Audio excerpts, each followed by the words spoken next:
Good morning students. Result से related एक breaking news आ रही है कि GNDU इवन सेमेस्टर एग्ज़ाम्स का रिज़ल्ट आ गया है।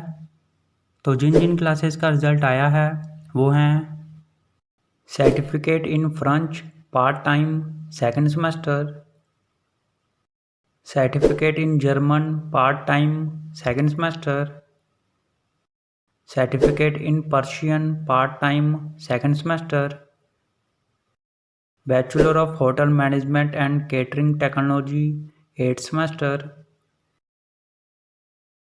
तो सभी स्टूडेंट्स GNDU की ऑफिशियल वेबसाइट पर जाकर अपना अपना रिजल्ट चेक करें gnu.ac.in पर।